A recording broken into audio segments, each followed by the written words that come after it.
Cold War neocons and their acolytes in the establishment media apparently don't think that the world has enough problems and are now trying to start World War III. The latest example is this Edward Lucas article published today in the Daily Mail, which basically tries to portray Vladimir Putin as Adolf Hitler in making the argument that Russia is about to conquer the rest of the world.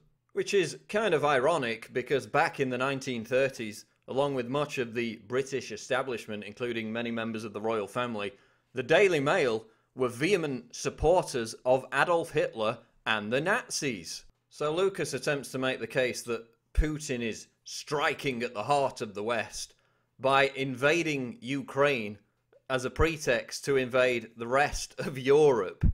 Now, let's not mention the fact that no Russian troops have actually invaded eastern Ukraine. It's Ukrainian citizens that are storming police stations and erecting roadblocks. Which is only acceptable to the West, apparently, if it's conducted by neo-Nazi militants overthrowing a democratically elected government in the service of NGOs and the US itself. The occupation of Ukrainian government buildings was a good thing back in January, but now apparently it's a bad thing. Back in January, the use of force against anti-government protesters was a bad thing. Now it's a good thing. Last year, the United States almost bombed Syria because the Syrian government was attacking rebels with tanks, fighter jets and soldiers. Rebels who had seized airfields.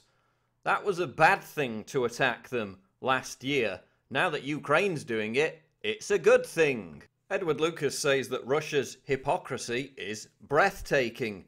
I would suggest that NATO, Europe and the United States' hypocrisy is breathtaking, given that they conspired to plan, fund and arm a violent regime change in Kiev, and now they condemn Russia for doing something similar.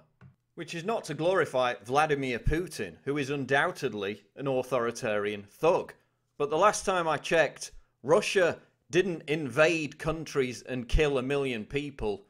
Moscow didn't have military bases and troops stationed around the world. Moscow has 11 major military bases located outside of Russia. The United States, on the other hand, has some 255,000 troops stationed abroad in 156 countries. And it's not Russia that's planning to surround the United States with numerous different missile defense systems. The United States is planning to encircle Moscow with those very systems. And let's not forget what happened back in 2008. Georgia, with the US's green light, attacked South Ossetia, then Russia went in with their military forces to protect civilians and peacekeepers who were being killed. And whose fault was it? It was Russia's fault. They ignored the fact that Georgia had initiated the aggression by attacking South Ossetia, and Russia was blamed for escalating a global crisis that could have led to a new Cold War.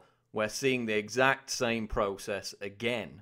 Russia is being blamed for instigating a new Cold War or even World War III, when in fact the entire crisis was originated by a US-backed coup, primarily achieved via the violence of militant neo-Nazis in Kiev, which led to the installation of an IMF banker-compliant puppet government backed up by a thuggish, radical neo-Nazi wing which has complete contempt for any notion of democracy. So when neocon blowhards like Edward Lucas talk about a new Cold War or World War III, don't forget who started it. Don't forget who to blame. Oh, and by the way, just like the military-industrial complex has a ton of new weapons to sell, Edward Lucas has a new edition of his book, The New Cold War, which will be published in May. The establishment has begun a mass marketing campaign for a new war. The question is, are you going to buy it? This is Paul Joseph Watson reporting for Infowars.com.